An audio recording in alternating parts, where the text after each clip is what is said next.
Hey, team players, and welcome back. It's a fun day. The data and the math that we've been crunching on our side is starting to come to fruition. It's basically going to be out next week where we can dive through. We might even be able to schedule best ball at that point. So I am so excited to get into this. But we're going to be talking about some philosophical core concepts up front here that really lead the way about what make us as a channel Elite Business Conversations unique. You Some mean stuff that we local football value. flavor, not elite business Sorry, flavor. whoa, I am combining way too much stuff up. But yes, that local football flavor, what makes us funny, unique here, and because it's all results driven. And that's one of the most important things is to be results driven and true to the answers. And like we're going to cut down philosophical arguments today, Bobby. You were bringing up one today. Why don't you outline to the audience who it was that made this? Because it's about as close as you can get to being analytically accurate. I still think there's a step away that we have overcome that barrier of, but again, I'm a little biased. But why don't you dive down into it, just looking at the running back equation that you gave there, Bob? Yeah, so I was reading Reddit. I do like to just go on the fantasy football forum, see what everybody's thinking, see what's going on uh, daily, because I want to be prepared for my seasons. I want to look up what other people are thinking. When you can see how other people are thinking, it allows you to be better able to prepare for things that are going to come after you come draft season here.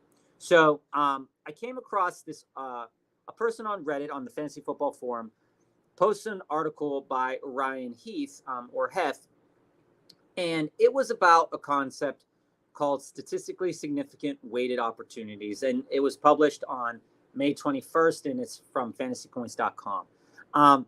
And so basically, last week, what we were talking about a lot was we were referencing red zone opportunities, and we were talking about that in reference to a lot of the elite options that are out there in drafts coming up with the Bijan Robinsons, Brees Halls, Jahmyr Gibbs, Saquon Barkley, and Jonathan Taylor.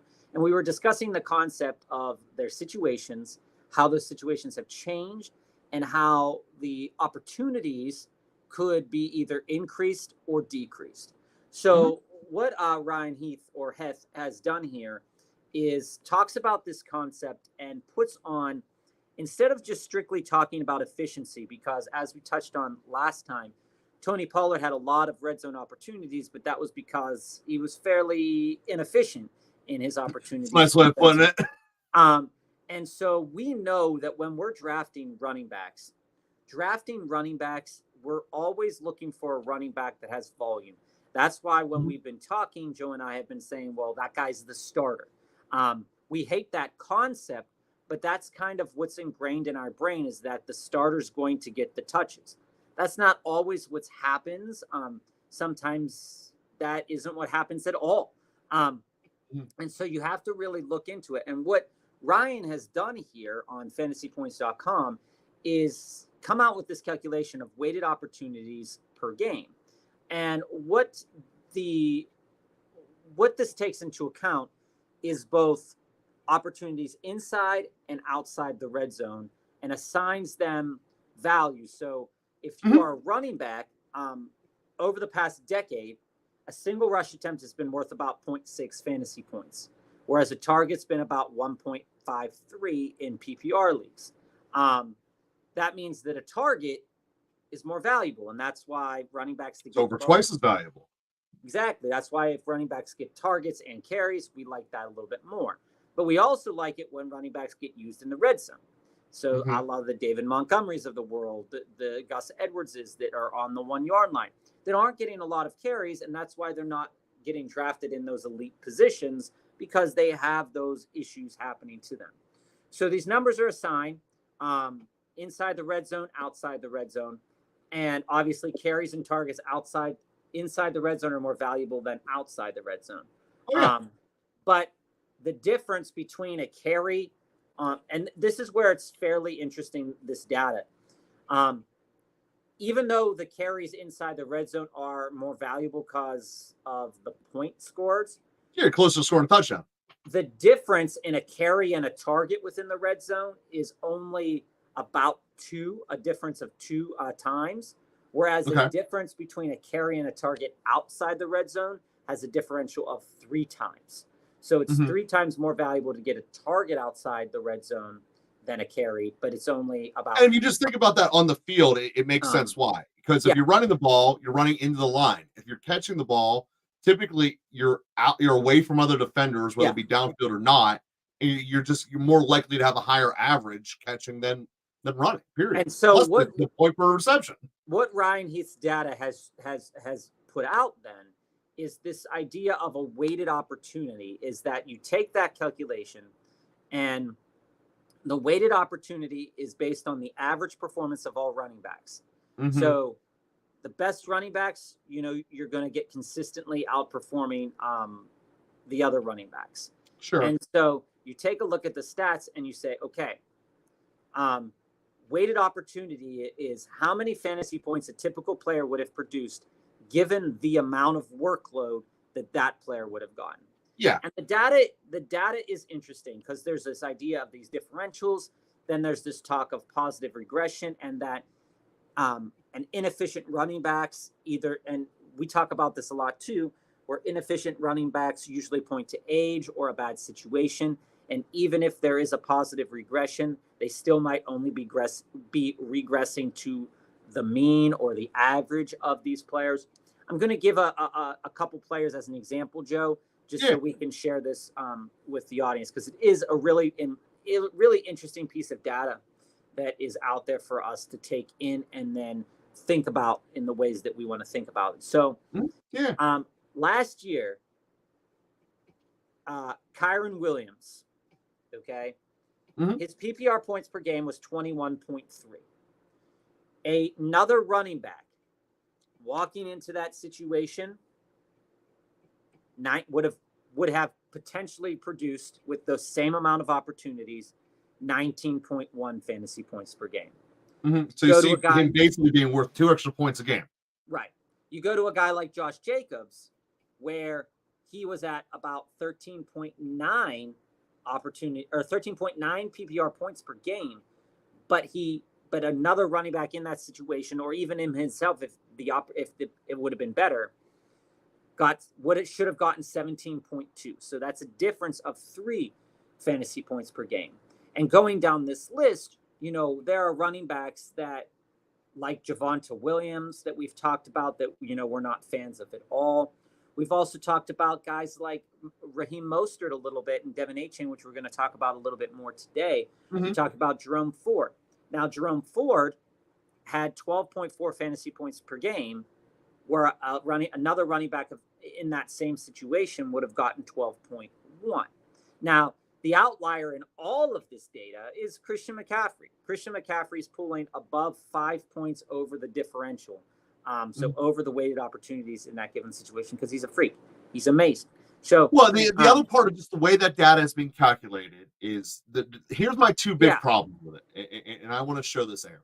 The first is that the ones who are, because it's correlated back to the average, the ones who are already the best in the extreme look so much better than they are because of the relative math. I get into really deep math about why that's the case, but the long story short, that's why the super bad ones are going to look like horrible, and McCaffrey's going to look like even more of a god than he is, which he is. I'm not fighting that. The other major problem, and this is not necessarily about this article, because this article is actually pretty good in its math system here, is that this time of the year, it's way more about just clickbait when you're looking at your assumptions moving forward. This article at least is using math as a starting point, but it's a flawed premise because it's assuming that you can get the same carry behind the Texans offensive line in the same situation is the same as behind Baltimore's. Well, no, because Lamar Jackson pulls the defense. It's a very different situation. So what we're doing here at Local Football Flavor is to account for these variables in a way that really no one else does, by using metrics that are already available that people are putting their money on. They're not just saying, hey, I think this will be cool, read my article so you click it, but actually going off of the betting data that's out there and to show this is the prognostication of where it'll go. And to go in a very deep, way that is constantly evolving, again, by money on the table. I believe it's going to be the best accurate way, and it's how we're going to be doing our answers moving forward. So, as I said, that's next week's episode. We're going to have our own complete rankings with our own local football flavor value index for each player, well, each relevant player, because I'm not going all the way into 10,000 people that are in the league. But if you got at least 3 fantasy points last year, or you're a rookie this year, you will be included in this so that we have valuable answers going forward. By the way, you shouldn't be drafting the 4th receiver on many teams, but especially the Jets. Just as an example here. So we bring that up here because there are some people that are doing great intellectual thinking out there in the space of fantasy football. Where I believe the weak point is when you look at how are those assumptions for moving forward actually getting created. And if they're not correlated to either someone having money on the table that they're putting a financial interest in, it just ends up being, the past doesn't dictate the future. There's a lot more that goes into, will McCaffrey have more yards this year or next year? Well, when you pose it as a black and white question, it's maybe, maybe not. But when we look into go, well, how much of this was the fact that Kittle's injury history has kind of stabilized? We now know what it is. How much of it is that, well, Debo can't really beat man coverage, and last year they played a whole lot more zone teams. So how much of that beneficiary was McCaffrey coming into this? And when you go through and ask a little bit deeper questions than just saying, you know what, McCaffrey had a lot of volumes and therefore he did better with them, there is no way to have a comparable scenario. Because I guarantee you put McCaffrey in that exact same Rams offense, he would overproduce there too. He would have overproduced no matter where you put him. So part of this is the player's super talented, but a bigger part of this, and this is the part that I think most fantasy people miss, is that they're actually in a coaching scheme that's designed for winning a game, not for putting up fantasy numbers. And there are a lot of talent to just winning football games that doesn't transfer always into the fantasy space. Well, I mean, that's why it's Baltimore is an example of winning and putting up fantasy points. You look at just from winning teams last year. Pittsburgh makes the playoffs. Horrible fantasy points.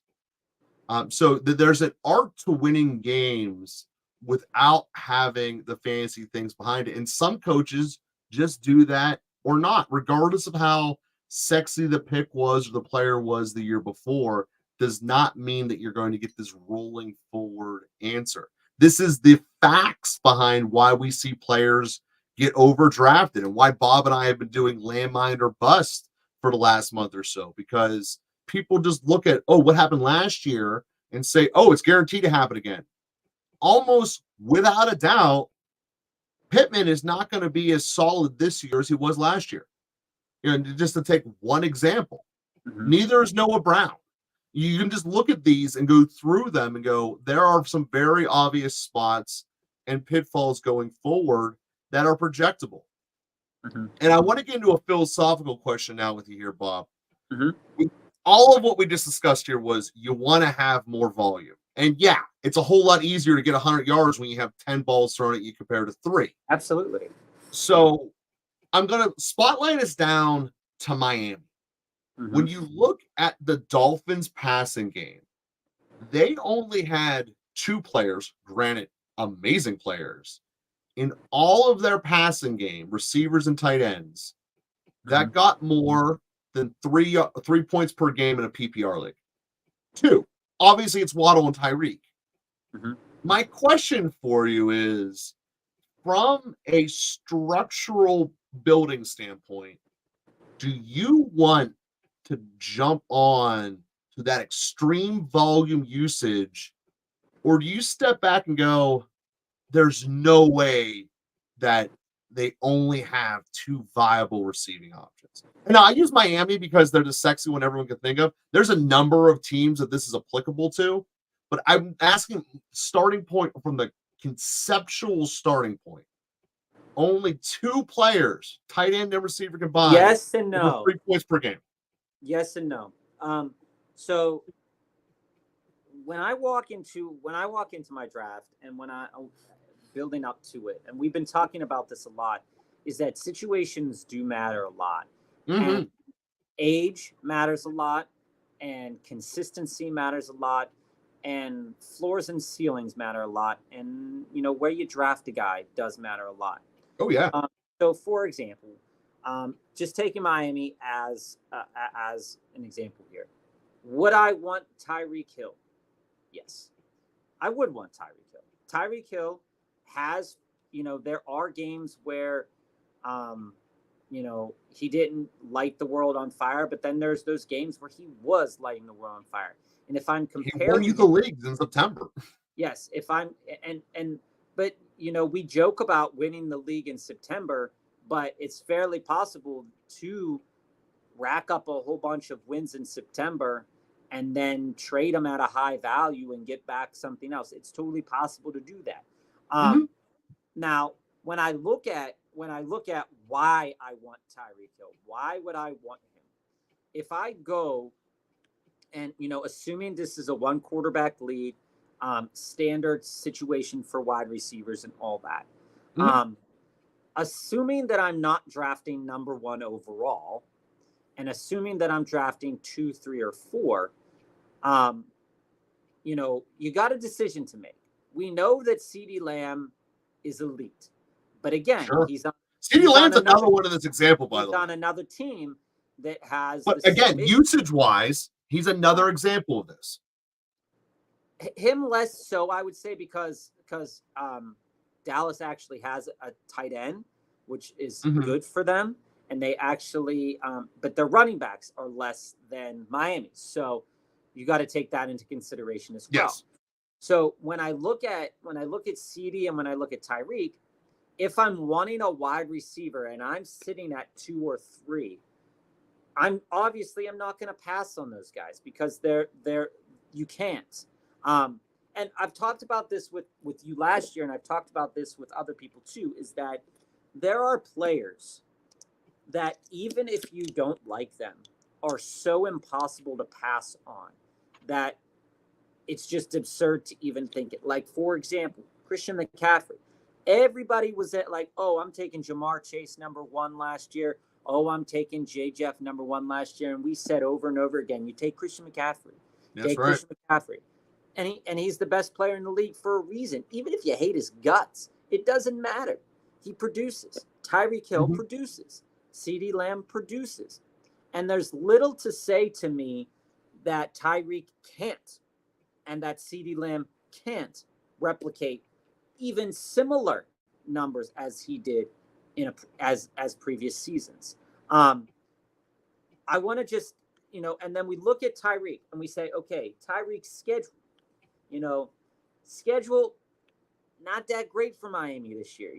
It's going to be a rough sled during certain games. But you look at it and you say, okay, has he done well in games where he's been asked to push himself? Yeah, absolutely he can push himself more. And when we go back and we say, okay, Tyreek, what have you done? Even you talk about, September, right? He started falling off week 14. Then he was out week 15. Sounds like it hurt, yeah. Week 16, week 17. When the guy's not hurt, I mean, outside of a game against Buffalo where he scored 7.2 points and a game against KC where he scored 4.5 points, every other game he's providing you pretty much elite options. And there was a game against New England on the second week of the season. The targets are there. The receptions are there. And that's what I mean. Looking at this guy, the targets can only go down. You can't give him more targets than he's already getting. So I guess this is what I'm trying to say. Just asking in a different way. That's a value question. Well, this is what I mean. This is all a value question. He's reached the top of his value. That's why he's number 2 or 3. But that's my question. Would you rather, like last year, CeeDee Lamb was a second-round guy because he hadn't peaked yet.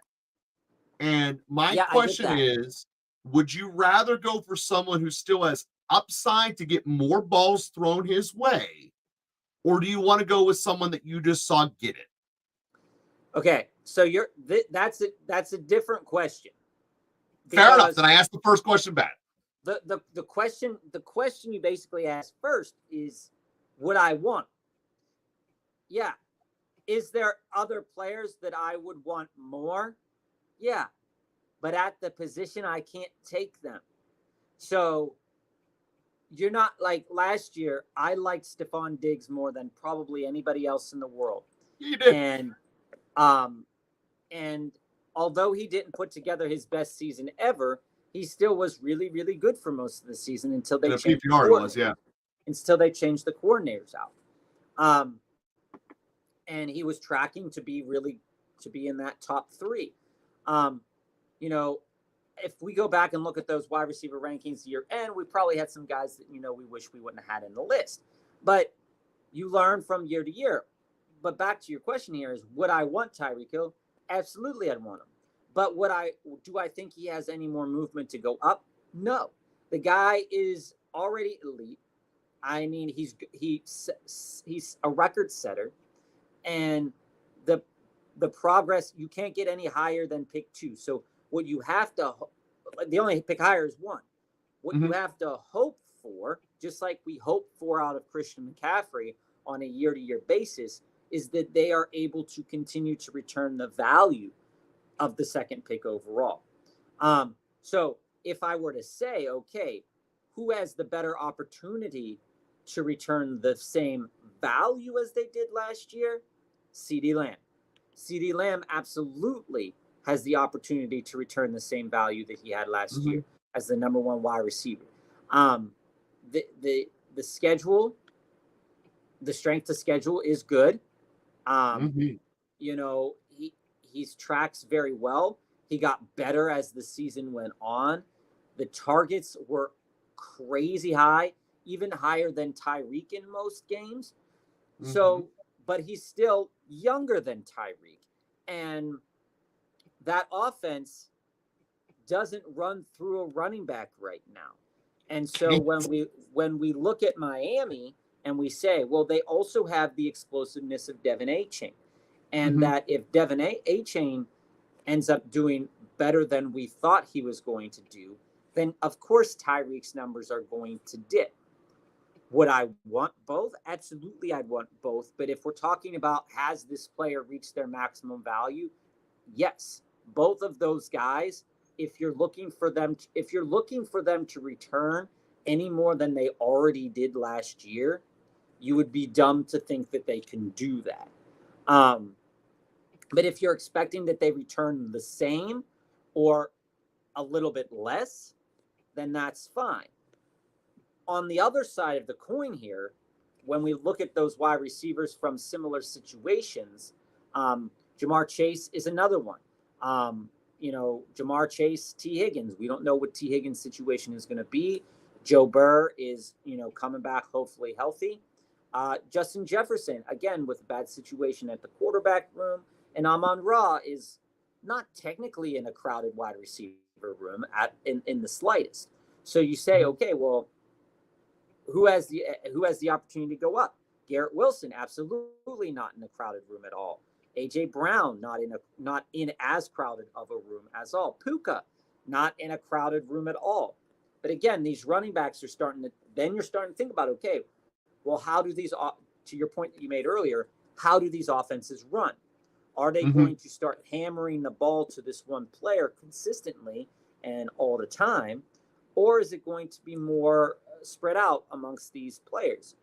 And it makes me concerned when I see 2 Jets players in the top 10 of fantasy rankings, because I ask myself, well, Aaron Rodgers is great, Hall of Fame caliber quarterback here, but when we saw what happened when he went down, these 2 guys did produce, but they didn't produce at their maximum level. So is Garrett Wilson a guy that I would want to target? I would argue Hall did his maximum. Right. I would agree. Not Wilson, obviously. I would agree towards the latter half of the year, yes. But Garrett Wilson is a guy, if we're talking about players and we say, okay, and I'll get back to Miami in a moment, but Garrett Wilson's a guy that if we say, okay, and we talked about him last year as well, has he reached his maximum value? No, he hasn't reached his maximum value because the touchdowns haven't been there for Garrett Wilson. Is this the year for Garrett Wilson? Absolutely, it could be. So if I'm sitting there and I'm sitting around pick 10, pick 9, somewhere in there, and I'm not really feeling Jonathan Taylor or Jahmyr Gibbs, I might take a shot at Garrett Wilson here and pair him up. He's young enough. He's talented enough. The situation has gotten better. And that there could be a time where we could be talking next year to Garrett Wilson will be the number 2 or number 3 wide receiver off the board here instead of the Jay Jeffs and the Jamar Chases of the world. Would I still be happy to get a guy like Jamar Chase and Justin Jefferson? Yeah, but I wouldn't actively take them over Bijan Robinson. I wouldn't actively take him over Breece Hall either, because I just don't feel it there yet from a team construction standpoint that I would be comfortable walking out of the draft taking Jamar Chase or Justin Jefferson with my first pick. And I wouldn't be as satisfied with Breece Hall either. But to your question of like all these players in the top 5 theoretically have already reached their maximum value of sorts. And we are just hoping that they can continue to reach that value. Oh, I disagree. I mean, I might be technically wrong that the guy I'm about to say isn't in the top 5, but the top Bijan is not maxed out yet. No, and Bijan should be in the top 5. Bijan's not in the consensus top 5 for. He should be for Fantasy Pros. He should be. And Bijan is hold on, let me look in the PPR top 100 here. And this is Yates's from ESPN. Bijan is just outside the top 5. So guys like Bijan haven't reached their maximum value, but we're drafting them at the value that we think they're probably going to be at end of this season. So to that point, and I really think the way you win. I want to get to Waddle for a moment. Oh, yeah. We look at Jalen Waddle. And Waddle is sitting around, this is Field Yates' rankings here, wide receiver 22. On Fantasy Pros, Waddle is sticking out at wide receiver 19, so not much of a difference there. Okay. But where we're looking at here, so if we're talking if I'm looking at a wide receiver, and I'm thinking about where I want to draft a wide receiver, and say I'm sitting there and Waddle's on the board. These are the other players that are going to be probably on the board around the same time for various reasons. Your Mike Evans, DJ Moore, Debo, Nico Collins, Diggs, Devonta, Cooper Kupp, Metcalf. All of those players are going to be in the same kind of space come draft. Well, a lot of them in the same situation because DJ Moore's another prime example here. No other receiver and actually he's even more so than Miami. Because when you look at Chicago, you have Keenan Allen. You have Keenan Allen there. Well, now they have Keenan Allen, but yeah. But just going off of last year, it was just Moore. So all of the statistics that are building up Moore was he's the only dog. He's the only guy there. In PPR scoring, there are only 2 Bear receivers. Yeah. And the second one being Cole Kmet, that had more than 3 points a game. So this is what I'm saying is with DJ Moore now, you just bring in Azune, you bring in Allen, and you downgrade a quarterback. Is DJ Moore any chance he's not going to have a regression year? Here's the thing, Joe. I don't think so. And here's why. So for anybody joining us right now, so wait, let's say that correctly. You think he's not going to regress? I don't think he's going to be worse. Here's why. I'm just gonna catch everybody up. If you're just joining in, We were just talking about Ryan Heath's article about weighted opportunities, and we're talking about players where they might have reached their maximum volume in the previous year, and we might have to be drafting them at a higher position, and we are hoping that some of these players can stick it, and other players we're avoiding. Now, the point that Joe just brought up is DJ Moore. Do we think DJ Moore got maximum value last year? That you are drafting DJ Moore at his maximum value? While I don't want to draft DJ Moore, I don't think he reached his maximum value. Here's why. Week 5 last year was a supreme outlier week for DJ Moore. 41 That was the Thursday night football game where he scored like 7 touchdowns. Scored 3 touchdowns, 230 yards.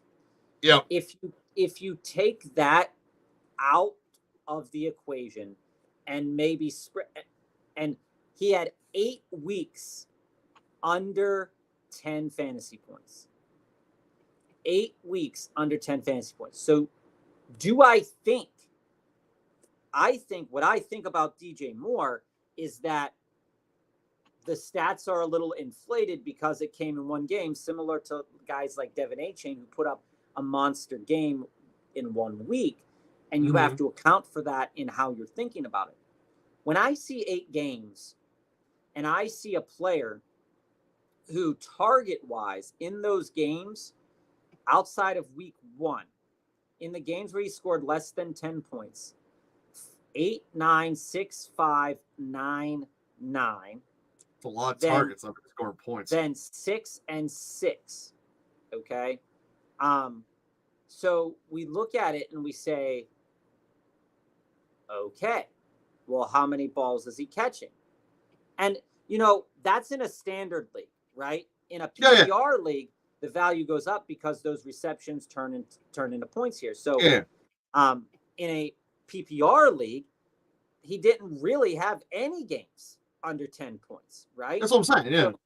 So we're looking at it and we're saying, okay, you're asking, can he do it again? And we talked last week about the Bears and that he's the only guy that can do what he can do on the Bears team. No other player, whether they are drafted or not. Basically just saying Allen and Dunze can't do what he does. Right. So if I'm the only person that can do that thing and I'm on a team that is going to need that thing to be done, I don't see a reason why his targets would decrease. I don't see a reason why he couldn't go 4 for 6 for 55 yards. My reasoning is it's not necessarily that DJ Moore takes a step back. It basically boils up the argument, I think clearer than I say it, is that Keenan Allen is multiple degree of magnitudes better than Darnell Mooney, their number 2 receiver last year. And Adunze woke up as a freshman in college better than Tyler Scott, who was their number 3 last year. So just given the quality of those around him, part of the reason DJ Moore was getting so many targets was because you couldn't give the ball to anyone else. They were literally unworthy because they weren't open. You ain't going to have that problem this year. And you also are combining the fact that more likely than not, this offense is going to have less time possession, less first downs than last year. I'm there with you. Less plays, less target percentage. I don't see a realistic outcome where Moore doesn't take a substantial decline. And the one who might get really screwed the most could be Cole Kmet. But leaving him aside, because Moore's the bigger name, I don't see a scenario where it ends pretty unhappy. For me, though, this is what, out of that situation, talking about the Bears here, is that DJ Moore is only not a good pick from a team construction standpoint if he is wide receiver 1 for you. So if I'm taking DJ Moore, and assumedly, DJ Moore is popping off here as wide receiver 16, tier 4 on Fantasy Pros' consensus rankings. So that puts you around pick 26. Okay, Mm-hmm. so assumedly you're in the third round now in a 12-team league. You're definitely in the third round. You know, you're definitely in the third round of a 10-team league, and you're asking me, and you know, we say it. We say, okay, by this point in time, I'm going to have a wide array of opportunities here. But let's just say, for shits and gigs here, that I have pick 5. I drafted Bijan Robinson. Okay. Mm-hmm. I come back around and I'm sitting there, and I take, let's say I take Travis Etienne or something like that. Another back. Okay. Coming back around, I'm like, okay, who do I want to take as my first wide receiver? And sitting on the board right now, I've got DJ Moore, Nico Collins, Jalen Waddle, Diggs, and Devonta Smith. I'm looking at it and I'm saying, see, to me, that's a no-brainer. It's not DJ Moore. Do I want a wide receiver? Number one. But the problem is that if he's your number one wide receiver, you're going to have to deal with a little bit of volatility from a week-to-week basis. And it's okay if he's your wide receiver 2 or wide receiver 3 when you're dealing with something. See, that's the part I disagree with. I've always disagreed with this mindset of, like, I don't care where he is on my depth chart. I don't think he's going to be a good pick. Like, you're either going to be worthy to be on my team or you're not. I don't differentiate. Like, I'm not making this like I'm trying to build an actual roster. You know, I want either you're quality enough to be on my team or you're not going to make the playoffs and I want you on someone else's team. But here's the reason I say this, Joe, is because you win seasons when players have glow up games.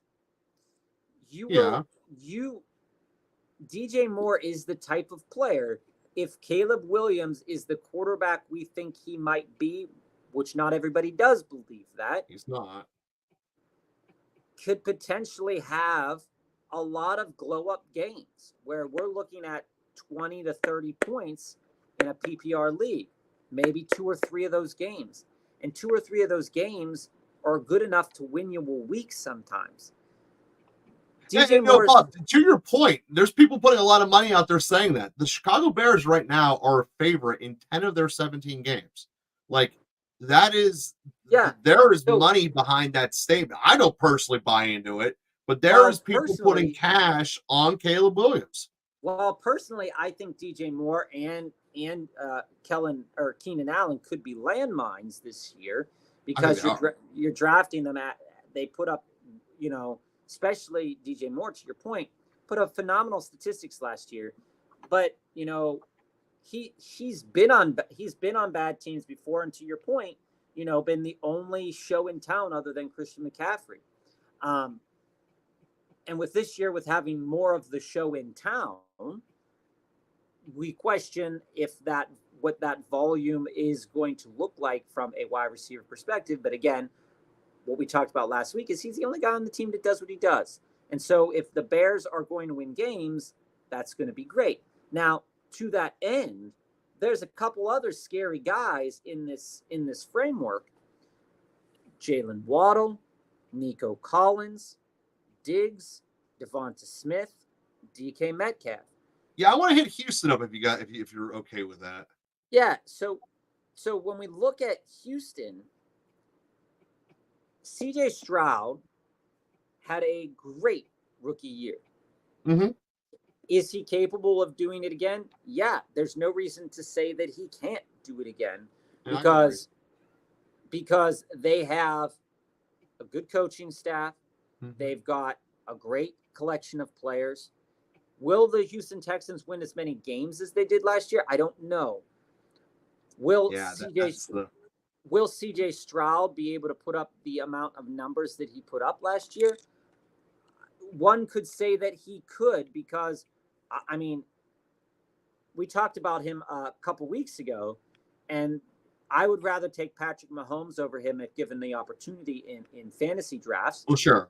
But when we go in and we say, okay, CJ Stroud, what have you done for me lately?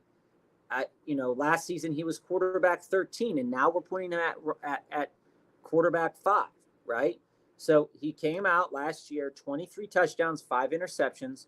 So he's not getting you a lot of negative points, which is a good thing. He missed 3 games. Missed a couple games. I mean, he averaged 18.3 a game. I mean, like, the guy produced. And he had some clunkers in there from a quarterback perspective. So when you look at it and you say, okay, he's throwing the ball.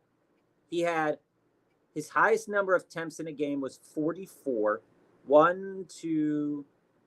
3 times he threw over 40. In 30 attempts, he had 1, 2, 3, 4, 5, 6, 7. And then the rest were 20s or he was out. So when we take this from a wide receiver perspective, you've got Nico, you've got Tank, you've got Stephon Diggs, you mentioned Noah Brown, you've also got Joe Mixon in the mix. So you think about it and you say, okay, if I take 25 targets as the minimum that he's going, 25 attempts as the minimum that he's going to throw a game, and I split that up 30, between those, and I split that up between those 5 guys evenly, even though it's not going to be even. 25 divided by 5 is 5. We know that's not going to happen. So what we have to say to ourselves is, which one of these wide receivers from the Houston Texans is going to get that 6 or get that 7th reception on a week, or 7th target on a week-to-week basis, and turn it into money, turn it into yards for us. And right now, it's really hard to determine which one of these guys is going to do that, because if I'm looking at it and I'm saying, well, which one would I want? Well, I really wouldn't want Nico Collins or Stephon Diggs at the value that I have to buy them at right now. I'd be a little bit better with Tank Dell, but again, Tank was a guy that before he got hurt had a lot of glow-up games like I was talking about. But then, there were a lot of times where he was forgotten about or actually hurt, breaking his leg or something like that. So you look at it and you say, okay, well, Stephon Diggs might take over those small intermediate routes in the middle. He could turn into something.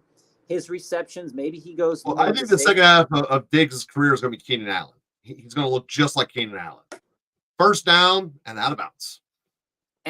But to be honest with you, if he's kind of what Houston's missing. First downs out of bounds, first downs out of bounds, first downs out of bounds, red zone target, I'm kind of okay with that. We know what Diggs is. So, Joe, to your point here, when you're in a room where a quarterback's throwing 25, 30 times, 40 times a game, and you have 3 solid wide receivers or 4 solid wide receivers or 3 solid wide receivers in a running back, I'm more likely to take one of those guys, even if I'm a little bit scared to take one of those guys, than a guy like Devonta Smith, on the other hand, where, you look at Jalen Hurts and you say, is he throwing the ball 30 times a game? And that makes me nervous that maybe he's not going to do that. If we go to his season stats here, let me just go in here for 2023, because I just want to see how many attempts he has here. If we go to Jalen Hurts' log here, he's got a significant number of 30 attempts, significant number of attempts there. But this year, are they going to have to do that the same amount of times? And I don't know if Philly's going to need to keep passing the ball at the amount that they were passing the ball last year. Yeah, no, there's some real with that. And so a guy like and a guy like Devonta Smith, where again, just like in Houston, there's a good enough tight end there. There's an elite wide receiver. There's another elite wide receiver. There's a bunch of and some of these attempts by Jalen Hurts are to running backs that we don't even want to think about. The Boston Scotts of the world that come in on third down. And, so this is kind of like so you're actually drawing a really good comparison here. Because before we get off Houston, I want to throw this out here as basically the question. You look at Houston, everyone is enamored with the receiving options you just went through before. And I get it. But realistically speaking, they had some of the worst running back plays of any of the contenders. You're looking at a grand total of less than 10 rushing touchdowns and 0 receiving touchdowns from backs. So, realistically speaking, do you see a scenario? And by the way, Houston did not score nearly as many points as people think. Houston only scored 377 actual NFL points last year. People are running around like they're in the 450s. They're not. And yeah, is there upside for them to get there? Absolutely. Yeah, absolutely. I don't think the record is going to stack up and prove because they did play a soft schedule last year, which doesn't really ever get remembered, but it's true. That is my question when you look at someone like Noah Brown compared to Collins and Dell. Because yes, did Noah Brown average less points than Collins and Dell? Yes. Roughly a touchdown's worth of points. A little bit more on Collins, a little bit less on Dell. And if you think that some of those touchdowns might get actually shared to a running back so that we don't have to let our second-year quarterback make every single decision in the world, do you think that that's going to be something that we do there? So that's my concern for Houston moving forward. But we do got a question thrown at us our way here, Bob. I want to give you some of your attention. Who should I pick for my dynasty league? Oh, sorry. So you have 2-2. It's apparently a new league. And the first pick was Bijan. Love that. That's the right call. Are you doing standard 2 running backs, 3 receivers? Because my answer right now, leaning there, is Puka. Of that list for a dynasty, I'm going Puka. Yeah, if you're starting 3 receivers, full PPR, Puka with his age, his system, he's set up to be the next Cooper Kupp forever. McVay knows how to use him like crazy, and Stafford is the man. And the one thing that McVay showed is he'll just go spend a gajillion draft picks to go get the next man, which might mean Herbert coming across the street. But that being said, for where we sit right now in time, I would take Puka. If you give me a team with Bijan and Puka, that is a foundation and a half for a dynasty league. And already having Bijan, you're set. No. He doesn't have Bijan. That was the first pick. Oh no. Okay. Oh, was it? I took his first. I took that as his first pick was Bijan. Okay. Yeah. So. Yeah. I would be on Puka as well. I know that when we always talk up Christian McCaffrey, and there's very good reason to talk up Christian McCaffrey, but in a dynasty league, his value is definitely. He's old. Yeah, he's definitely old. Herbert's not in my discussion. AJ Brown isn't in my discussion as well either. Okay, your first was Bijan. Okay, so if I'm walking out of this draft with Bijan and Puka as my number 1 and number 2. I'm loving it. Right, I am loving that. I do like Jordan Love, but I think he's still going to be there for you a little bit later. I think Jordan. Even if he's not, quarterbacks are so much easier to get in a one quarterback. Yeah, I do think Jordan Love is a valuable piece in the dynasty league, but I definitely go with Puka. But I wouldn't let CMC sit there for very long. I don't think, because it's all about winning on a year-to-year basis as well. So if if Puka ends up, I think the pick is Puka, 100%. But I wouldn't let Christian McCaffrey continue to slip because the guy can put up 40, 50 points. Well, if he's with you, if he's there as your third round pick, you absolutely take him. He's gonna get picked up real soon. I do. Yeah, because if you're two, literally went the next pick. So there you go. Yeah, as it should have been. So because you're even in a looking 4 dynasty, picks later. League, it is about win now. Even if you're not winning, It is. Even if you're not winning, because you don't know what the next year is going to bring. You can only project and predict. But and CMC could get hurt too, and whatever, and it is what it is. But man, that's stellar. Bijan and Puka, that's literally nasty. Yeah, give us your short list here on your third pick here as you're going through it. Yeah, it's got to be coming up quick. Yeah, I'm definitely curious. Second selection here. I'm definitely curious who the 5 ahead of Puka would have been, because I would have thought Puka would have been a first round pick, like bar none. Yeah, if Waddle was still around, I would absolutely have him for a dynasty third round pick. Absolutely. Yeah, because Tyreek is getting aged out. I mean, I get he's still the guy now, but we just went through how they don't give the ball to anyone other than Waddle and Tyreek, and you could get Marvin Harrison just went. If Waddle was on the board, he's the one that I would look for my third, because there's not another running back that's jumping up and saying you have to get me now. Oh yeah, Tyreek, Garrett Wilson most likely went up there too, but man, like that slipped really far there. So keep us updated, so that we can follow along with the picks here. So if it comes to your third round and we're still on the air, please get in and let us know, because we're definitely curious how this will turn out for you. It looks good so far. It does. So Joe, and here's the other part. Don't be afraid as like a late pick to just sit around and snag like a Mostert, because you can always just get them through this year, and then when your actual rookie draft comes around, just draft 4 of them. And for a dynasty startup, I'm really big on picking one position and going all in. And the safest one is the young core receivers compared to the young core of running backs. So the fact you already got Bijan, you can put an old guy, a Najee, even a King Henry that you'll be able to get way later than you should, because it's a dynasty league. Yeah. And stack the young receivers now.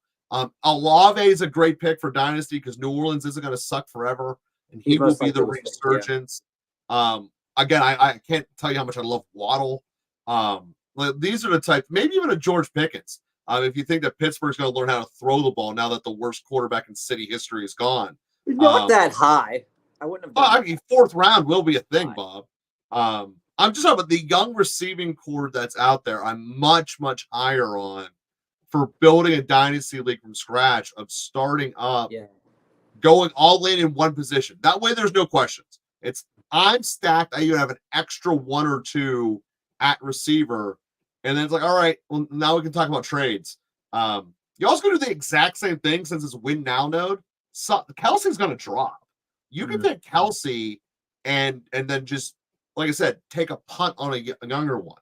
So even though in a dynasty league, it might make more sense to take Kincaid over Kelsey, I'd still take Kelsey. Because there is about win now, put up the W's, because they don't ever come back off the board. Yeah, you win now, and at worst, if you don't take a lot of old guys, at worst you're going to be set up that you got to refresh like 1 position or 2 positions or something like that. But it's going to be basically a regular draft right now, because all the younger players were taken in the first 2 or 3 rounds. So then it's probably just going to filter out like regular kind of situation. So, I mean, just don't take Pittman, dude. He's not dynamic enough for a dynasty league. So when it comes to these wide receivers, Joe, on these teams that have a lot of players on them, we got to think, and you just mentioned Matt Stafford as well, being a quarterback, being able to support Cooper Kupp and Puka Nacua. And you look down to be accurate. He doesn't. and you look at what Stafford has put together, quarterback 20 ADP, and so you Wait, look at what Stafford's 20? yeah, on Fantasy Pros. You look at the amount of games he had. Bob, you're gonna take me down a rabbit hole here, man. Oh, okay. He had 3 games, Joe. He had 2 injuries, 2 games he didn't play. 3 games with under 30 total attempts. Yeah. 2 of them, or one of them at 29, 24, 22. He had a 55 attempt game against San Francisco, and he's completing, over half. Yeah, he's completed probably about 60%. And so you look at and you look at it and you can say, okay, if I'm looking at the Rams players, well, Puka research, he came out. Cooper Kupp's still there. What else? What else do we show for you lately? Kind of with the Rams here. Williams. Well, no, let's not forget the running back elephant in the room here. I'm just saying wide receivers here. Yeah. Your next wide receiver after those two, Demarcus Robinson. Is Atwell. And you got Tutu Atwell, who's good for a couple receptions a game. And then you got Kyler. So you look at it and you can say, with a guy like Puka, that there's very good reason to take Puka in the first round of your draft anywhere. That with that amount, Puka is a steal. Guy put up 17.5 at PPR last league. He's only going to get better. With the amount of targets that are going on in that system, and will the Rams be a better defense this year than they were last year? Probably not. Definitely not. They don't have Aaron Donald anymore. So you look at it and you say, okay, well, are they going to have that many opportunities as they had last year? Because they had the ball a lot last year. I would say yes. Even if because that number Stafford gets first downs. Right. If that take fantasy out. This is the rabbit hole that this is the life. We all emphasize the rushing yards and the rushing touchdowns because it's a 2-to-1 ratio in terms of yardage points. You get more juice on the rushing touchdown than the throwing touchdown. I understand all of that. If you don't get first downs, none of the rest of it matters. Stafford, Burrow too, get first downs, they keep the ball moving, and they get progressions. This team is not like Miami that needs to have massive after-the-catch explosion. The Rams are, we can get you open exactly 13 yards and 17 degrees off center, and Stafford will put the ball right there. And because Puka and Kupp are basically machines, they're right there where they're supposed to be. Boom, boom, it catches. The Niners are the same way. The Packers are that way. So we look at all these quarterbacks that are getting shade upon because they don't run. I get that Richardson looks sexy. I get that Hurts runs the ball in the end zone every 6 seconds. And yeah, it's fun watching. Oh, Allen throws a lot better than them. It's fun watching Allen running through people. At the end of the day, give me a Cousins, Stafford, Burrow that I can get super late and have Puka as my receiver rather than using a 3rd or a 4th round pick. Because you draw up a team where you have Laporta as your 3rd round pick with Burrow as your quarterback from the 9th round, looks a whole lot better than getting Hurts as your quarterback and then ending up with like Cole Kmet or someone. It's just a night and difference roster build. And these guys that don't run don't get the love, but their points per game ain't that much off either. Stafford put 16 a game last year. If you look at, if you take scrimmage plays, so if you take what teams ran the most plays from scrimmage last year? Cleveland, the Lions, the Cowboys, the Saints, the Bills, the Jags, the Eagles, the Chargers, the Bears, the Panthers, the Colts, and the Rams. Those are all the teams that were I wanted to stop at the Rams. So those are all the teams. Which number was that? 12? 1, 2, 3, 4, 5, 6, 7, 8, 9, 10, 11, 12. Yeah. The Texans fall 2 behind that, and the Chiefs fall 3 behind that. Okay. Mm-hmm.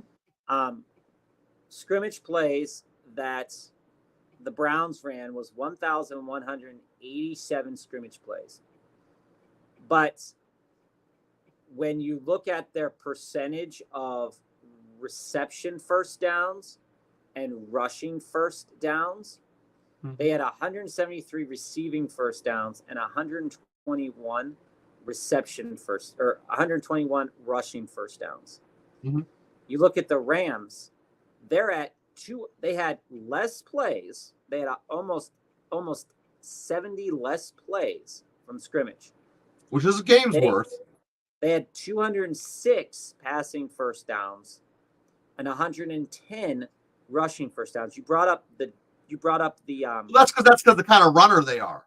Williams is a pounded out guy. He's not an explosive, get wide open and downfield type. You brought up the Dolphins, Joe. The Dolphins are probably more balanced than that. Hold on. The Dolphins had less scrimmage plays. So here are the people behind the Dolphins in terms of scrimmage plays. Packers, Bengals, Buccaneers, Steelers, Niners, Patriots, Broncos, Raiders, Titans, Seahawks. One or two things are true with all of them. Either insanely explosive or a really bad offense. That was the only two tracks. 223 receiving first downs and 113 rushing first downs. The Niners 207 and 147. And the Bengals 208 to 90, and the Packers 211 to 101. So taking a wide receiver from a team where the quarterback, taking a receiver on a team whose main way of getting first downs is through the air, probably not a bad idea. And you look at the top 5 teams that have that reception first downs: Cowboys, Lions, Dolphins, Vikings, Chiefs. And basically, who do we always talk about? CeeDee Lamb, Amon-Ra, Tyreek Hill, JJ. The Texans, Packers, and Bengals are next. These are teams all with really crowded wide receiver rooms. Well, not all of them, but the Packers, the Texans, and the Vikings have a decent amount of crowd in their room that they do get the ball around. The Vikings probably not so much this year, but we have a question. Yeah, so to answer your question here about Chubb as a late round snatch, I'm not particularly in love with the idea. And here's why. First off, I don't think he's ever coming back. I mean, not that he's never going to be back on the field, but I don't think he's going to be Nick Chubb again. It is very the way that knee injury was. It is very hard to come back from that. And we look at other players who, granted, never got to the level of Chubb in the first place, but had amazing promise and never popped out, like Dobbins as an example within the division. It's more likely going to be a bust, but then you have this extra problem because it's Nick Chubb that you're going to be like, I don't want to get rid of him because he's Nick Chubb. You're going to have this FOMO of never wanting to move on from him. So personally, I mean, don't get me wrong. If you're talking like the 10th round or whatever, fine. But I would not want to do any pick before the 8th round in a dynasty league on Chubb, well, really any league, on Chubb, because, again, I think you're going to put yourself in a trap where it's going to be, I can't trade him. I can't cut him because he's Nick Chubb. What if he comes back? I just don't think the reality is he's ever going to come back. That being said, Cleveland needs him to come back. So it's definitely in the team's best interest to make it happen. I just don't believe physically it ever will. So here's the thing. I agree and disagree with Joe here at the same time. when you Can't look ever at just say yes.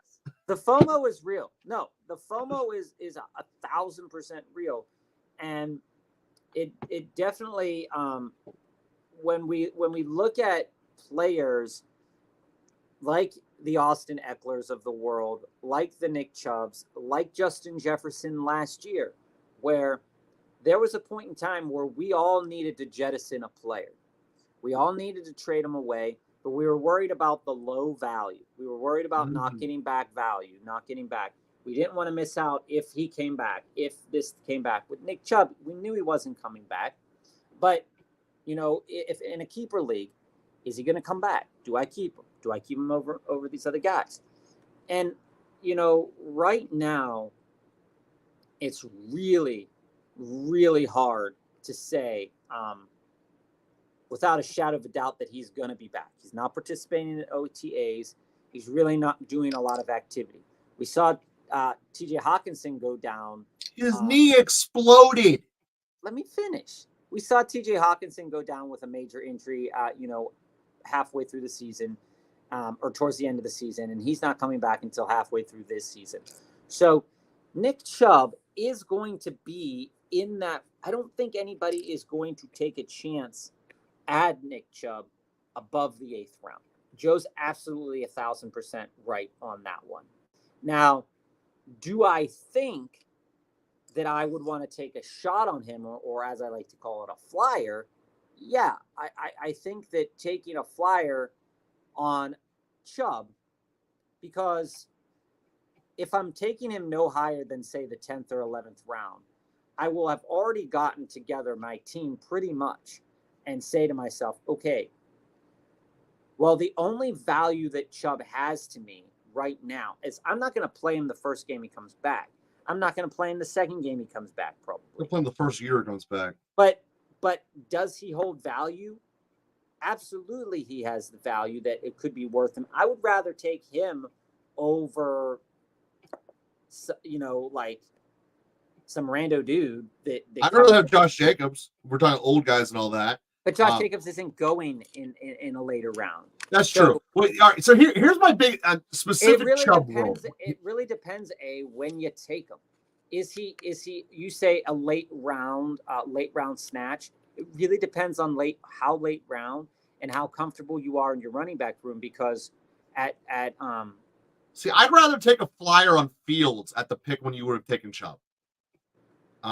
That's what I would rather. And I don't think. But here's the problem with Chubb, and I want to specifically talk about him in his situation here. He had a fully guaranteed contract with the injury exception clause, and Cleveland, knowing everything that they know, was willing to take that injury exception clause and throw him out. And basically, Chubb took significantly less money to keep his roster spot. Mm-hmm. And he essentially just said, fine, these guys were going to get rid of us. So what was the earliest round I would take Chubb in? I mean, again, I wouldn't. But if we're start talking about floaters and stuff, it would be 10. But again, I would rather take Fields, who's the backup quarterback in Pittsburgh, with the assumption he's going to be the starter eventually in a dynasty league.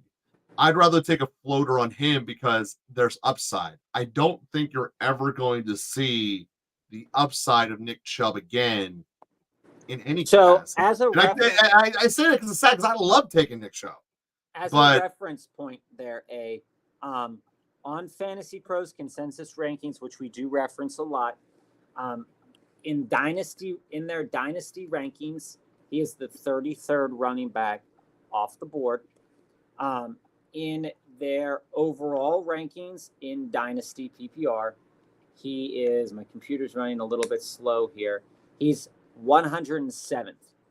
So he's in that same conversation of Jake Ferguson, Dallas Goedert, Tua, Hollywood Brown, Xavier Legette, Josh Downs, James Conner, JJ McCarthy. You're young, unproven kind of player. So if I need a running back and I'm looking at him and I say, okay, I'm pretty solid at wide receiver, I'm pretty solid at running back, you know, I don't see a reason why not to take a chance on him. But, I wouldn't take him. I mean, it's saying so. Just to go over the rankings here with you, You can't take him anywhere near expecting to use him. the players directly above him, the 4 players directly above him, and the 4 players directly, or 5 players directly below him. We have Brian Robinson, Jalen Warren, Blake Corum, and Zach Charbonnet are the 4 players above All Chubb. of those are a mile ahead of Chubb, yeah. The players below Nick Chubb are Connor, rookie Marshawn Lloyd from Green Bay, rookie Jalen Wright, Austin Eckler, and then Devin Singletary. And then we have Kendre Miller and Zach Moss. See, I'd rather take the young guys on the floater. In the same vein, underneath that is Raheem Mostert and Jerome Ford. So where do we see, if I'm looking at players like that, I think the earliest that I would be safe in a dynasty league picking Nick Chubb would be round 10. I think that by round 10, you will have constructed a team enough where you don't have to think about starting Nick Chubb when Nick Chubb comes back. You won't be disappointed in the return on the stats on Nick Chubb. But if he happens to hit, it will be a really nice hit for you that later in those rounds. But he won't eat up a huge roster space for you, because I have a certain belief that Jalen Warren will be drafted way higher than these rankings say. I think that Blake Corum will be drafted way higher than these rankings say as well. So with that in mind, I think round 10 is the highest that I would take Nick Chubb in a dynasty league, just because by that point in time, you should have by that point in time 2 to 3 really solid running backs. You should have a core of wide receivers that is fairly awesome. You might have taken a young quarterback or a young tight end in that regard as well. And then you have a little bit more room to work with. Well, let me give you on this though. But of those players you just said, I would really want to put a target on Miller from New Orleans. You look at the rest of that running back room down there. I might even take him around early, take him in the 9th or so, because he is his heir apparent room, and he's probably getting it this year. I really like Miller a lot. Kamara is, I mean, the wheels are falling off, and Williams is there, but he didn't even get used last year. So Miller, I if he doesn't get hurt, I think he would have taken the room last year. I definitely think he's going to do it this year. Getting Miller from New Orleans on your roster is the ideal reason to have a dynasty league. It's someone who you can put down there, have him chill a little bit, and then boom. Next thing you know, this guy's taking over a room and no one saw him coming in. Yeah. Miller's one of these guys I really like a lot for a late run snag, regardless of whether we're talking a redraft or a dynasty. I really like Miller. I actually think in dynasty he might go over Nick Chubb just because we know that New Orleans he has really not like a significant injury concern. We know that Kamara is getting older. We know that he has been in legal trouble before. We know that he's been inefficient. That's the bigger problem in terms of his efficiency has gone down every single year, despite his ability to maybe pop off for a big game once in a while, here and there. But there's definitely talk that Kendre is going to be a guy moving forward, and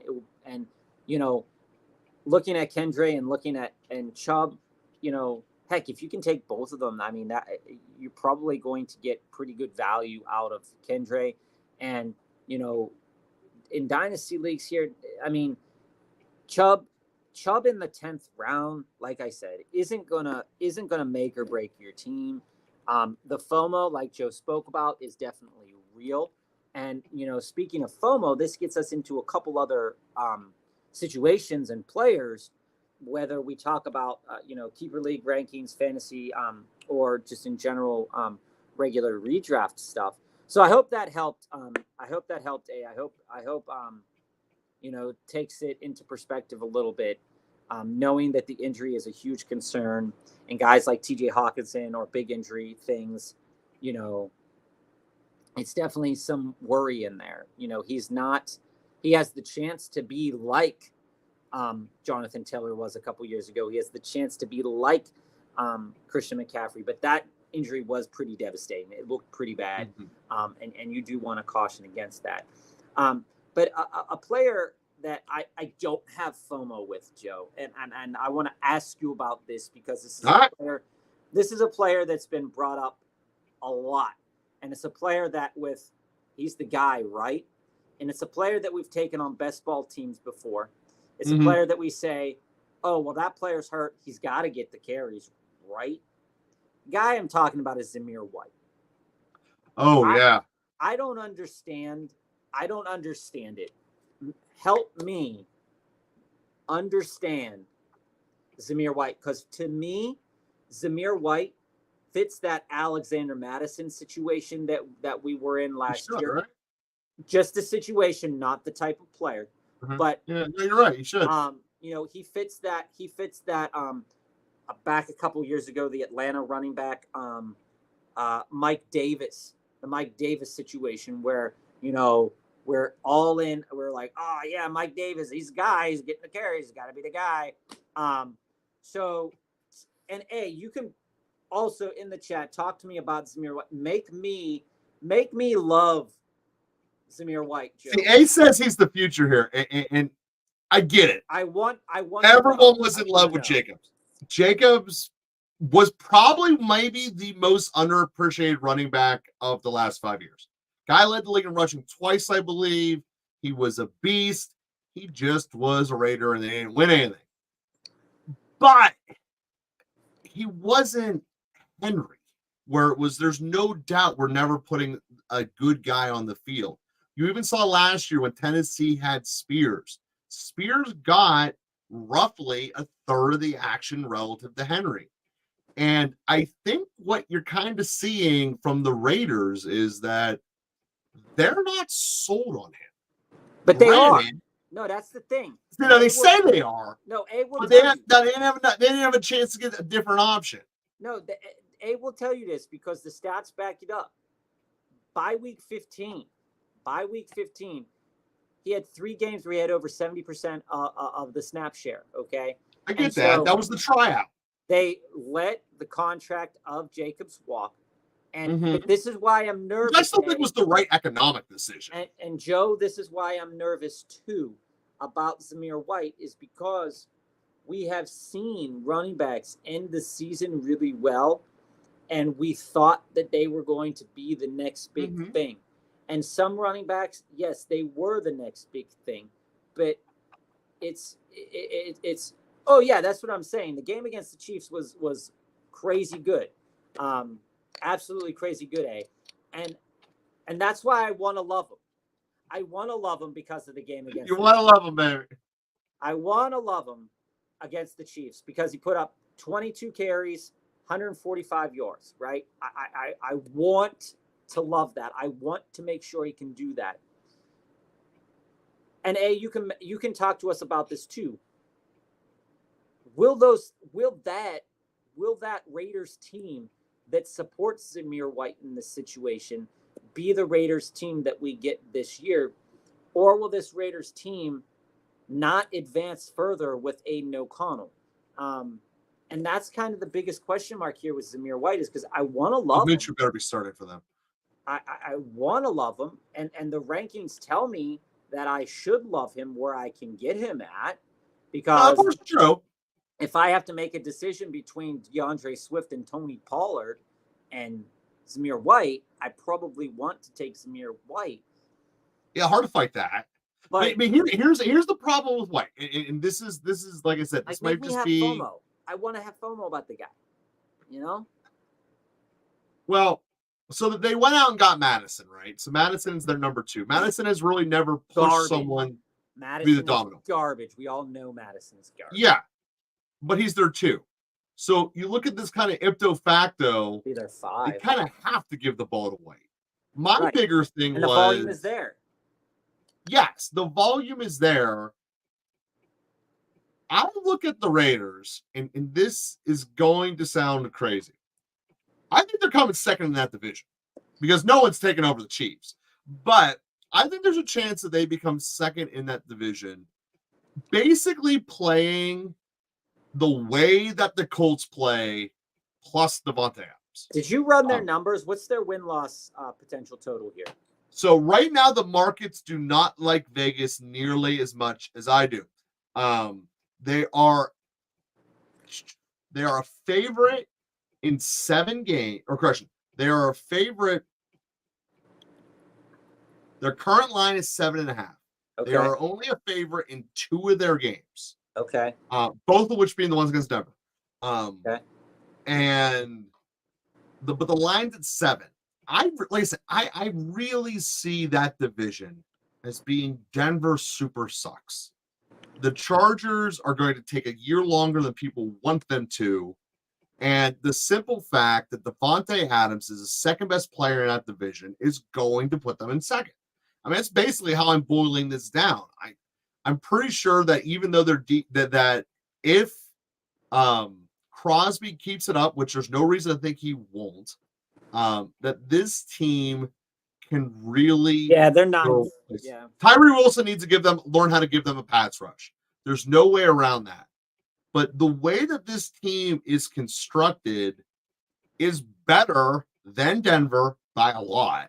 And I would argue it's better than the Chargers. Now, do I think they're a playoff team? No. Do I think they're going to be a team that is going to be, maybe a better example would be Tampa. I know Zamir can carry the rock, but I see it being just let Minshew do it. And Minshew, I think, is going to be the quarterback that no one sees coming, put up a ton of fantasy numbers. Their receiving room is built fairly dynamically, relatively speaking. Mm-hmm. And they went out. They got, obviously, Bowers, who I love. Dynamic playmaker there.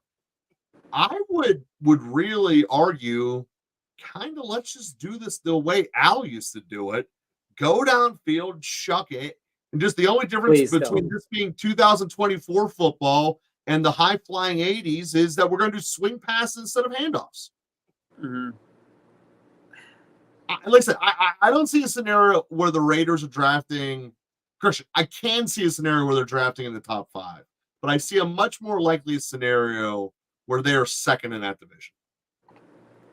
Yeah, I could definitely see it too.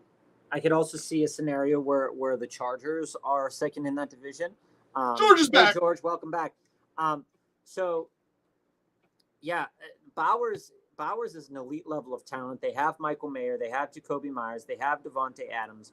What they don't have is assuredness at the quarterback position. So all of those nice skill position players without assuredness at the position. Yeah, Aiden O'Connell is an NFL quarterback currently.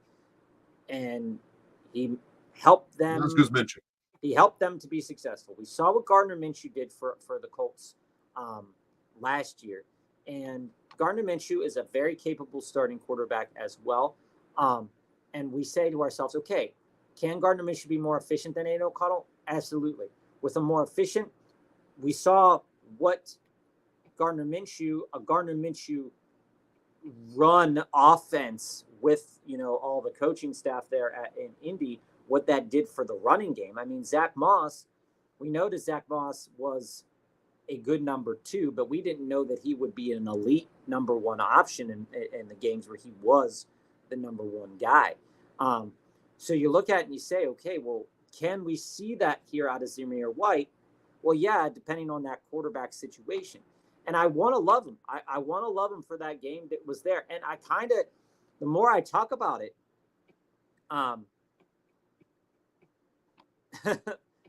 yeah, I mean, when I look at this, if I'm looking at Zamir White, when I have the opportunity to take Zamir White, he looks like the best option out of these running backs here, Joe.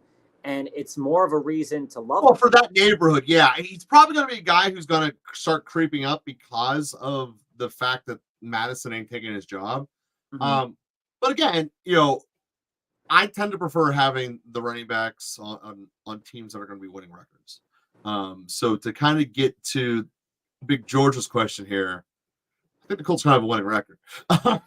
Let's just paraphrase it. I think you're going to see a good teamer. So switching pages to the Colts.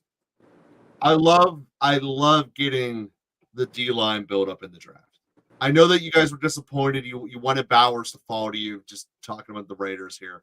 But that being said, the way that the Colts are constructed has all of the right pieces except under center. And I really think that is your opinion. That is Richardson's the wrong build for the team. Schematically speaking, Richardson is the wrong build for this roster. This roster is built for accurate passes and power running. Richardson is built for fast and loose spread offenses. Mm-hmm. They are not a schematical fit for each other. Mm-hmm. Now, that being said, is Flacco necessarily going to be the greatest answer ever if he ends up coming in and Richardson gets hurt? I don't know. Because when you look at it, Flacco threw a ton of interceptions last year.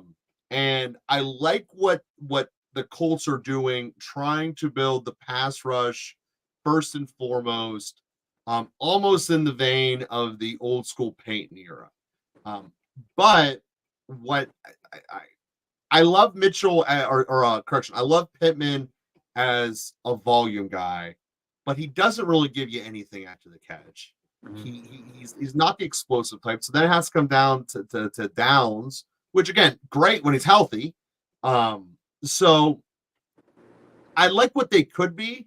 I think they're a better team the way they are built without Anthony Richardson. And I think that because they had done the first on Richardson, they have essentially married someone that's incompatible to them. And those house of cards don't normally work. Now, roster-wise, yeah, I would say it's the second best in their division. Just like the Raiders. Mitchell, I think they're a better team on paper than Jacksonville. But Jacksonville is built congruent within itself, and these guys aren't. So basically, I would agree with that. It all depends upon if and when Richardson gets hurt. He gets hurt early enough. Joe Flacco is built for this kind of offense. Hand the ball off. Let some good things happen. Richardson, no, he's not accurate enough, flat out. So when you ask what are the Colts looking for, the current line is at 8.5. Mm-hmm. We have them projected to win 8.2, so basically right there. It's a team that all in has good things going for it. Oh, absolutely it does. Except at the most important spot. To me, they're the biggest enigma why that pick took place. I get it. You never thought you'd draft fourth again. You had to take a quarterback. It could have been worse. You could have got Young. But it's just not. I don't see this isn't luck. Let's just put it this way. This is not Andrew Luck. Andrew Luck, reincarnate of him, you guys could be a Super Bowl team. Well, and George, best case scenario is you trade him. About Adonai Mitchell, I think Adonai Mitchell will be a super valuable part of the Colts offense, depending on, like Joe said, upon the direction that the team decides to go with Richardson. And in terms of fantasy, I think that he's best served in a best ball league or a very late round flyer if you want him on your team, because the ability is there. When we think about best ball leagues and even dynasty leagues, the ability is there. Whether that equates to anything right now, it'd be really hard to play Adonai Mitchell in anything other than a dynasty or a league that does just rookies or best ball. Well, best ball league's built for him, though. It's definitely built for him in that situation. Now, in regards to Brock Bowers here, and A can kind of chime on this as well, is that Brock Bowers is one of those guys in fantasy circles that we are so enamored with the success of Sam Laporta this past season. And we're so enamored with, the potential success that Michael Mayer had or that Dalton Kincaid had. And we want to look as fantasy football, when we make our teams, one of the positions of biggest need from a year-to-year basis has always been tight end, yeah. It's always been tight end, and that, There's a couple of elite options, and you can go back as far as Tony Gonzalez, Jason Witten, all back. Oh, it's always been this way. Yeah. It's always been this way. And you say to yourself, okay, well, I'm coming down, and I really need a tight end. And for the Colts, for their situation, I think Brock Bowers yeah, absolutely. I think that whatever happens in Vegas, that one of these two tight ends will hold a good amount of fantasy value in the upcoming 3 seasons. I think that depending on how we see the usage coming in, because we don't know yet how they're going to fully use Brock Bowers. But Brock Bowers is elite. He's an elite pass catcher. He can do so many things. He's a better prospect than Laporta was last year. Period. Exactly. What the only thing that could hold him back is they're not as good as Goff. So on the Colts, I think that a player like Bowers would have really helped the value, or really helped them put together a better chance at a winning season, better chance at a playoff picture. And Bowers, he's not the best prospect of all time, bro. He's a good prospect. He's not the best prospect. He wasn't even the best prospect in his draft. That's tight end, dude. Tight end. Read the comment. Tight end. Of tight end.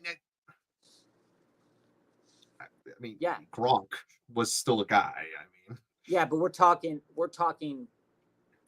I mean, we're talking. Everyone's literally. You can go back to draft day. They said the same shit about Pitts. Well, that's what he just said. It's right there with Pitts. But my point is, Pitts has done nothing. Well, that's because the quarterback situation was basically Aiden O'Connell light. So what I'm nervous about with Bowers is exactly that situation. That's why I say in 3 years' time, we're probably going to see a better return here on the value of Brock Bowers. But when it comes to tight ends here, you look at everything shaken down, and there's a couple teams that really don't have tight ends, and you look at it and you say, well, when do I take a guy like Brock Bowers in a redraft league? He's right. He's not. Aiden O'Connell is not going to be the NFL 2 years from now. But here's the thing, Joe. Desmond Ridder, Desmond Ridder might not be NFL next year either, to put that whole timeline through. I could be right on both. I mean, yeah, but I do agree that Aiden O'Connell showed that he is better than Ridder. That wasn't hard, though. That doesn't mean he's a top 20 quarterback in this league. No. That's not what I'm saying. Is that quarterbacks can grow. So you look at it and you say, okay, has AOC grown enough? Has he grown enough? Maybe not. Maybe not enough to support 4 viable targets in a fantasy sense. Is he capable enough to win games? I think Aiden O'Connell is capable enough to win games. I think this is one of those coaching staffs that doesn't get enough credit. This coaching staff wins games they shouldn't. They also lose some games they shouldn't, but everyone does that. I think this is an underrated coaching staff. Here is that last year when Aiden O'Connell was in the game and going to the attempts per game, now you go 20, or you go to 25, 27, 41, 33, 32, 34, 21, 47, 31. So he's chucking the rock. Like, there's no doubt about it that he's chucking the rock. You go to his completions. Okay, he was a little spry at the beginning of the year. Then the game against Kansas City just fell flat. That was the Zamir White game where Zamir White ended up showing up really well for the team. So, I'm looking at it and I'm saying, is the capability there to be supportive, like we were just talking about CJ Stroud, like 20 minutes or so ago? Is the capability there to support 4 to 5 viable fantasy players? I'm just not sure yet. And so who ends up being the odd man out in these scenarios? So we know Devontae Adams isn't going to be the odd man out. We know Jacoby Myers isn't going to be the odd man out. Nope. We know that Zamir White most likely will not be the odd man out. We know that they just drafted Brock Bowers. And so looks like Michael Mayer might be the guy that's left. It's either him or Tucker. I mean, they're basically running a 2 tight end set or a 1 tight end set with those two fluctuating. Then the next question that you they also signed Gallup. Okay, so they got Gallup as well. So you got to ask yourself, then the next question you ask yourself with Aiden O'Connell and this Raiders team as a whole, if you're drafting Raiders players, is there you go, Trey Tucker. Thank you, A. So then you go and look at it and say, well, Devontae Adams should always get targets, but for some reason last year that was weird. It was not Jacoby good. Myers started getting a lot of targets there, and so pinpointing the Raiders players here with AOC in there, but then adding in the Brock Bowers question here is that Brock Bowers could. He said it's a lesser Sam Laporta, Jared Goff situation by a magnitude, but the situation is there because what did Sam Laporta walk into? Well, Sam Laporta walked into a situation where Goff had a connection with a wide receiver already, but it started as a running team. Last year, Detroit, or 2 years ago, Detroit was a running team. But the rest of the team is in flux, but it's a very strong running team. You go into this year with Oakland, we say, okay, well, Zamir White could be that guy that we all come to love by season's end because he was, taken in the 4th, 5th, 6th rounds of your fantasy drafts. Mm-hmm. And then you look at, well, is there room for Brock Bowers to grow? And so when I look at it and I look at these tight end rankings, Joe, and we look at, because we were talking about Pat Freiermuth and we were talking about Jake Ferguson and guys like that, Brock Bowers falls into that same discussion where we have Cole Kmet, Pat Freiermuth, Dalton Schultz, Brock Bowers, Hawkinson, and Goddard. Brock Bowers could be a potential steal. It could be. But the thing that could happen with Brock in fantasy circles, I think what's going to happen is that we see Sam Laporta.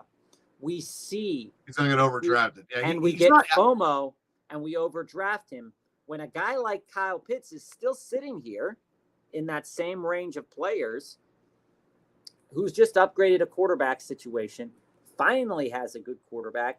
If he doesn't do it this year, he's not it. He's not. So specifically on that point, Pitts is the number 2 target on his team. Atlanta has nobody else. We went through 3 guys that are getting the ball before Bowers. Now, granted, Bowers might be able to ball out, and he ends up getting the rock way more than we thought. But you can't take that assumption going in. And in the long run, that's why he's so low. So one of my point is, I don't think by the time we get to August, he's going to stay low. I think he's going to get driven up. He's already going to have name recognition pulling him up. He's probably going to go as a 5th rounder. And I think that is going to be drastically too high. Should be like 7, 8, or 9, probably in there. He should be there. But I would not take any of the ones that are the 2nd or 1st target on their teams would lose to Bauer in a one-off. And that includes Pitts. That includes Pitts. That includes Ferguson.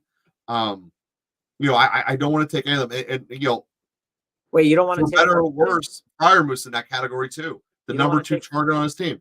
You don't want to take Ferguson? I do want to. I would take all those guys before Bowers. Oh, okay. All right, Joe. So let's get some final thoughts in here as we wrap up today's episode. We talked about efficiency. We talked about weighted opportunities. We discussed players on teams that we haven't discussed in a while. We haven't really talked about Vegas a lot. Next week, we're going to roll out the numbers that you've been working on. We're going to be rolling out the official local football player value index, baby. So as we look at it here, I'm looking at Fantasy Pros ranking. I'm looking at PFF's rankings. I'm looking at NFL.com's rankings and Yahoo's rankings and all this stuff. And what I'm seeing, without a shadow of a doubt, at least in the top 20, is almost a direct copy and paste Yes. from one to the other, which means to tell me that I should be fairly safe within this top 20 as long as I've constructed my team properly. No, that's If not what it tells everything you. no, listen, if everything were to work out fine. But when you look at it again on paper, it tells us something different. And that's why I wanted to bring you into it, is that even though this is like basic copy and paste, like we said, there's something kind of nefarious happening there. Tell us about it. It's not nefarious. It's the middle of the summer. No one's putting thought into it yet. And the other part is the majority of this industry doesn't. They just do copy and paste and headline tactics, because no one wants to be the guy like me who comes out and says Eckler's absolutely going to suck. And guess what? Eckler absolutely sucked. No one wants to come out and do that explicitly when you should. So it's a lot safer and easier when you're writing an article, especially with a regular gig where you got your job on the line, to just go with the flow. You don't get yelled at if you're like everyone else, but you also don't win if you're like everyone else. You know, that's what we did the last 3 weeks of landmines or take them and win with them, because that's the reality. And the other big part is no one is doing true assumptions moving forward. It's all backwards looking, driving out of your rearview mirror, rather than getting actual intel looking forward to the future, which again, we use the betting markets where people put their actual cash on the table. And I believe that is the best way to do it. People who are financially vested in a way that is determined by the outcome, not by the number of clicks. So that's what makes our information different. That's what makes it great. And like I said, I'm excited to be doing the best ball leagues here on DraftKings to really start start putting some of our own money where our mouth is, where we've been talking, because you're going to see all these debates we had, and we're going to see, yeah, there's times Bob and I disagreed. And when Bob's behind the wheel, we're going to see where he goes when the money is on the line. Likewise with myself. So that's what I'm looking forward to here, Bob, because I am excited. We're getting down this pathway. We're almost done with it, and it's going to be a fun day. Absolutely. So if you are joining us, we usually are on between 3:45, 4 o'clock to 6 o'clock on Tuesdays. We're going to start bringing you some best ball drafts. Money on the table. And if you want to join them, you also see a schedule. We're going to make the scheduled kinds. We're going to roll out our rankings next week. And like Joe said, these rankings are based off of betting data and trends of that nature. And so feel free to join in our discussion next week. Thanks, A and George, for your comments in the chat. It's always nice to talk to people that have joined the show. So if you'd like to leave a comment on our page, if you'd like to join our YouTube page, feel free. If you're on X, consider migrating over to YouTube. That allows us to get our numbers up a little bit more. And we hope to see you next week. And it's a big week. It's a big week.